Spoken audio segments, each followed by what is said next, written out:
Welcome back, you beautiful people. It is June 2024, so naturally we're taking a look back at what happened in May 2024, as well as where we sit year to date.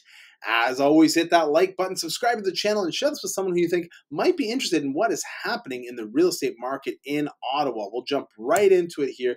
For the month of May, you can see we sold a total of 816 detached houses, single houses, a decrease of 9.1%, and the average price down by 0.1%. Active listings there, we've got a lot more for people to choose from, 2,000 properties at the end of May for people to choose from, and 2.6 months of inventory. It is still a seller's market, but a little bit on the lighter side. Year to date, you can see the total number of detached houses at 2,951, an increase of 6.6%, and the average price up by 1.5% over last year. Prices for May are down by $21,000 month over month versus April, after rising $94,000 year to date.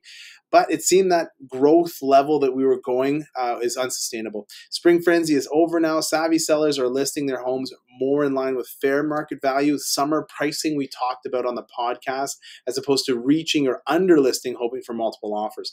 Although a lot of buyers have been on the sidelines, the recent rate change is really hopefully going to get them off the sidelines and back into action.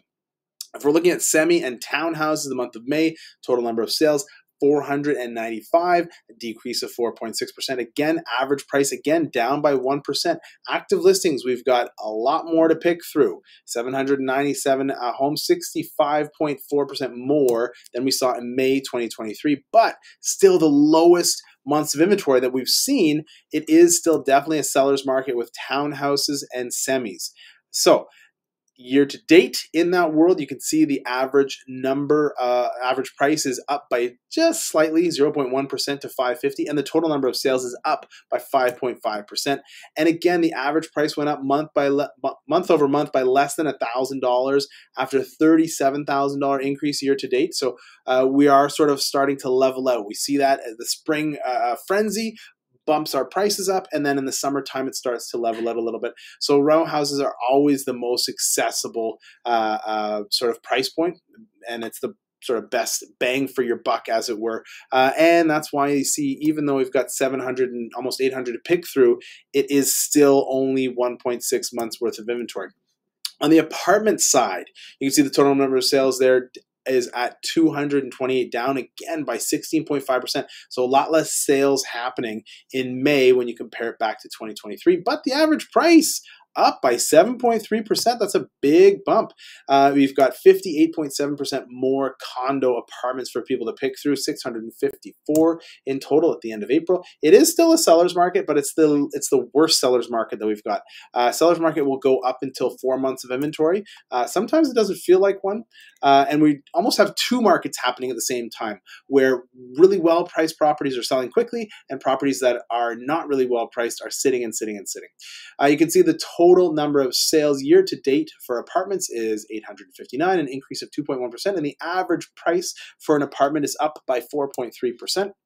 The average price jumped by $36,000, meaning the year-to-date increase is only $33,000.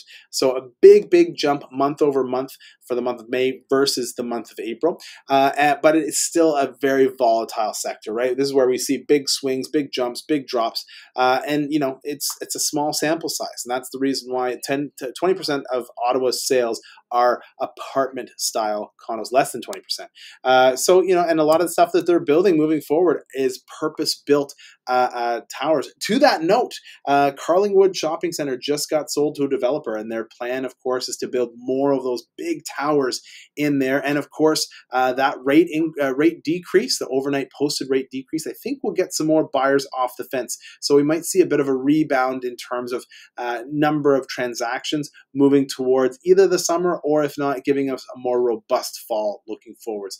As always, if you're interested in what all of this means to you and your family, please feel free to reach out. My team and I would be more than happy to help.